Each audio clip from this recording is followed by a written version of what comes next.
আমি রুমানা নতুন আরও একটি রেসিপি নিয়ে চলে এসেছি।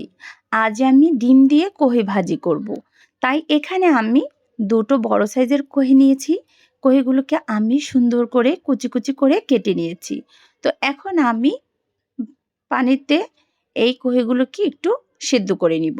কোহির সাথে কিন্তু একটি গন্ধ আসে, সেই গন্ধটা চলে যাওয়ার জন্য আমি কোহিগুলোকে ভালো করে একটু সেদ্ধ করে নিব।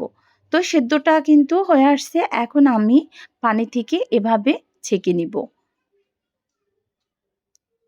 তো এরপর আমি সবগুলো কোহি ভালো করে ছেঁকে নিয়েছি। এখন আমি কড়াইতে দিয়ে দিয়েছি সর্ষের তেল। তেলটা দিয়ে এখানে অ্যাড করে দিয়েছি রসুন কুচি। তো রসুনটাকে এখন আমি তেলের সাথে একটু ভেজে নিব। এরপর আমি এখানে অ্যাড করে দিব পেঁয়াজ কুচি, দিয়ে দিব কাঁচামরিচ। তো এখন আমি এগুলোকে আরও কিছুক্ষণ তেলের সাথে ভালো করে ভেজে নিব। তো বাদামি কালার হয়ে গেলে এখন আমি এখানে দিয়ে দেব একটি ডিম। তো সবগুলোই আমি এভাবে বাদামি কালার করে ভেজে নিয়েছি। এরপর পেঁয়াজটাকে একটু সাইড করে এখন আমি মাঝখানে একটি ডিম ভেঙে দিয়েছি। তো এই ডিমটাকে আমি এখন ভালো করে ভেঙে চেড়ে দিব। সবগুলো ডিম আমি ভেঙে দিয়েছি। এখন আমি এখানে অ্যাড করে দিব সামান্য একটু হলুদ। হলুদটা দিয়ে এখন ডিমের সাথে ভালো করে নেড়েচেড়ে মিক্স করে নেব। এরপর আমি এখানে অ্যাড করে দিব স্বাদ মতো লবণ। তো লবণটা দিয়ে আরও কিছুক্ষণ ডিমটাকে এভাবে আমি ভেজে নিয়েছি। এখন আমি যে কোহেগুলো সেদ্ধ করে ছেঁকে নিয়েছিলাম, এখনই সেই কোহেগুলোকে আমি ডিমের সাথে অ্যাড করে দিব।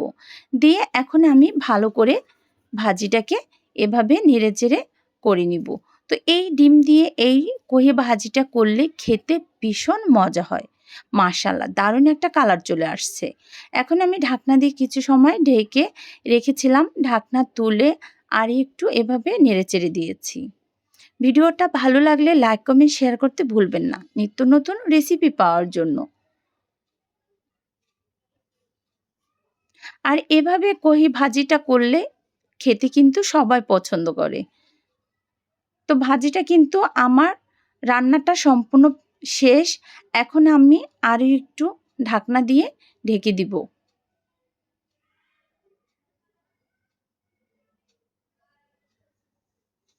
তো এরপর আমি ঢাকনা তুলে একটু নেড়ে চেড়ে ভাজিটাকে পরিবেশন করে নিব। দেখতে যতটা সুন্দর হয়েছিল, খেতে কিন্তু মাশাআল্লাহ অনেক মজা ছিল। তো এরপর আমি বাটিতে তুলে নিয়েছি।